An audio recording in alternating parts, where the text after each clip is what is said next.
Hello and welcome to the demonstration video for the Smart GPA made by the team consisting of Nicholas Zolo, Daniela Otero, George Darden, and Jennifer Castillo. If you've already seen our presentation video, you should know a bit about how the system works already, so let's get right into the demo. The first specification we'd like to demonstrate is the measurement accuracy of the Smart GPA's distance sensor. The specification for this was to be within 10 centimeters of the actual measurement at any range. However, we found early on that this was rather easy to achieve compared to our other specifications. And that's because it's very easy to tune the accuracy of our system by changing the angle between the laser diode and the camera, or by changing the internal angle within the code of the distance sensor. By doing this tuning process, we can often get our accuracy within 1 or 2 centimeters of the actual measurement. To demonstrate the accuracy of the Smart GPA distance sensor, we've placed a number of markers at set distances away from the system. Here we can see the measurement when placed at the 300 centimeter marker. Here we can see the measurement at the 200 centimeter marker.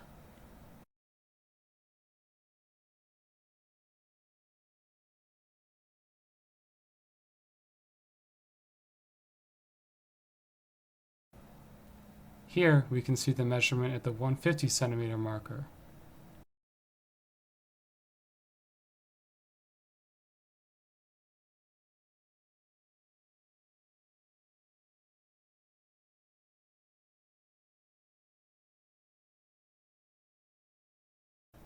Here we can see the measurement at the 100 centimeter marker.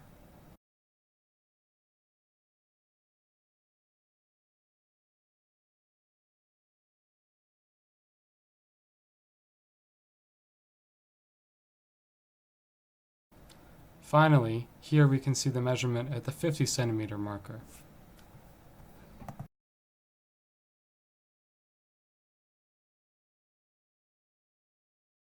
The next specification we'd like to demonstrate for the Smart GPA is its operating range, which is specified to be between 1 to 10 feet. The measurement range is determined by when the laser dot is visible, so it can depend on the lighting conditions in the area as well as the surface of the object the laser dot is shined upon. The close range of the Smart GPA will never be better than about 0.8 feet because any distance smaller than that will make the laser dot not appear on the camera's FOV.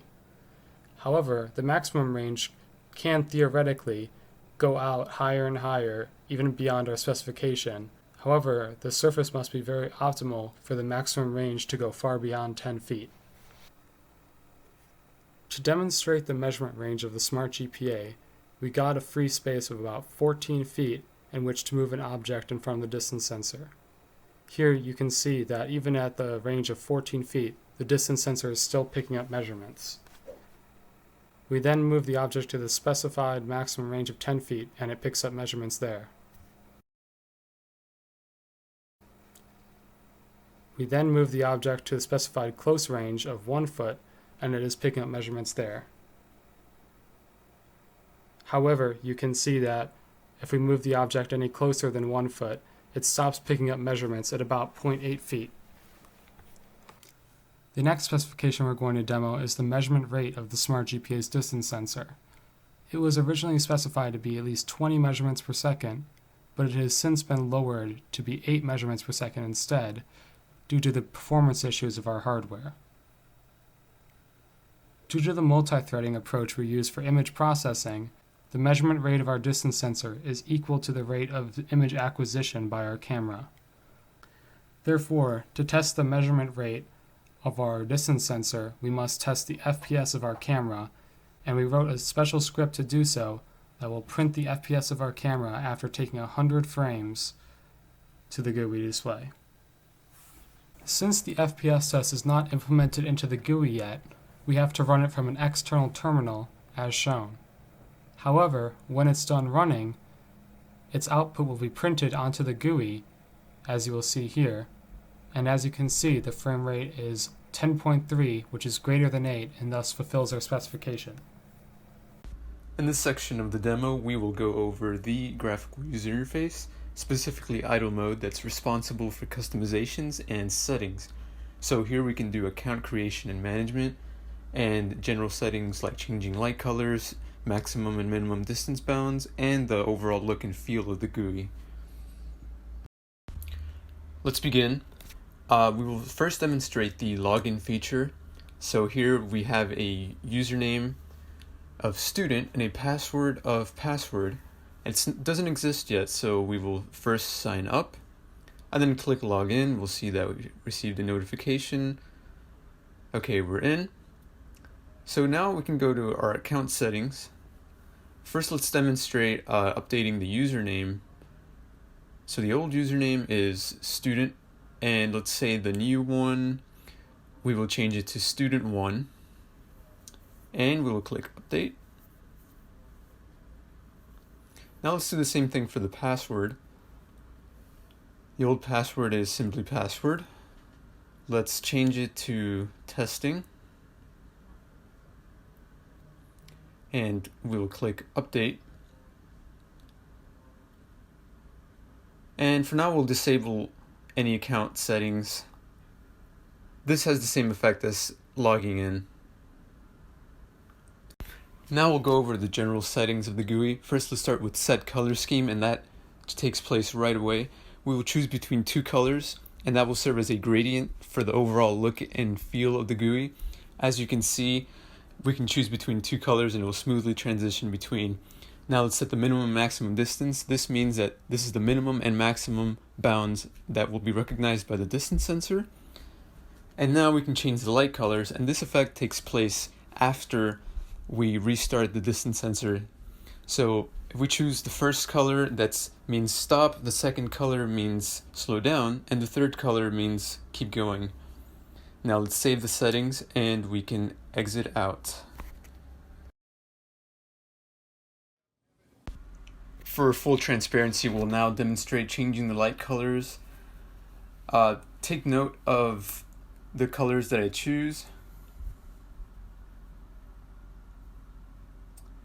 And one of our members will demonstrate now how it works. Take note of the changing light color immediately.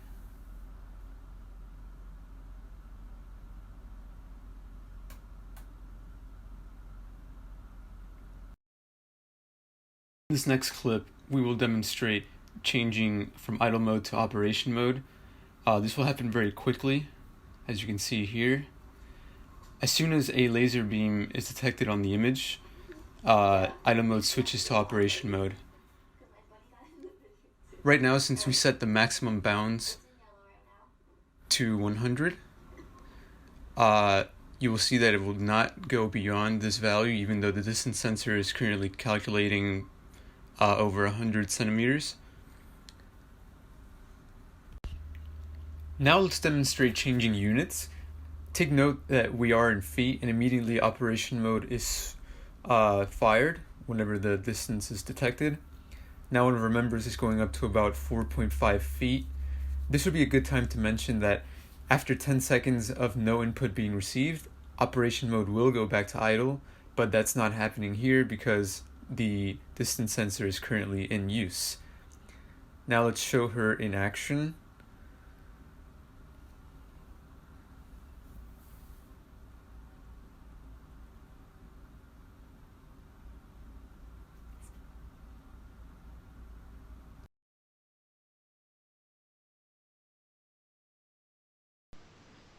One of our specifications was that our input voltage be less than 12 volts, so that our device could be considered a low voltage smart home device.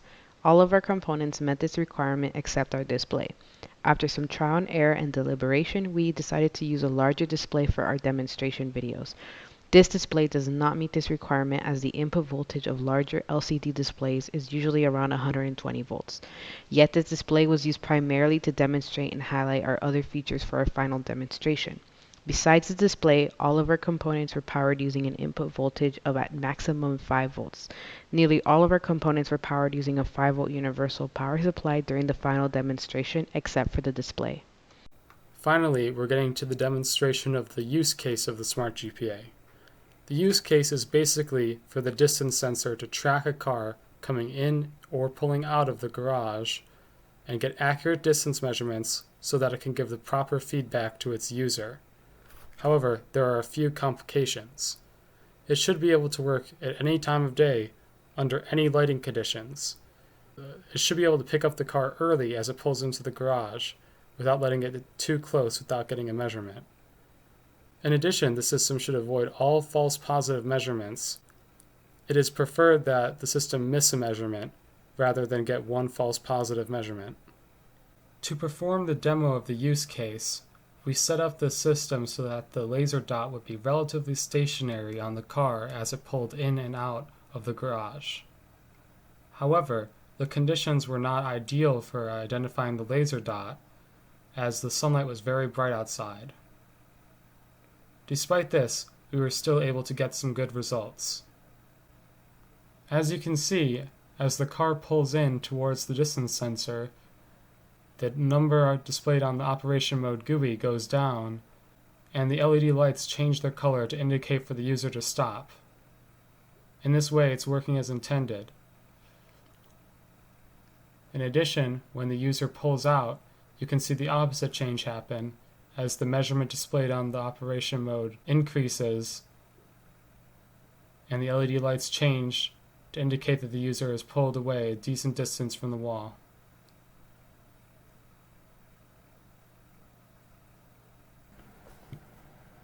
It is able to pick up a distance measurement of the car as it is pulling out at a fair distance, even despite the adverse lighting conditions.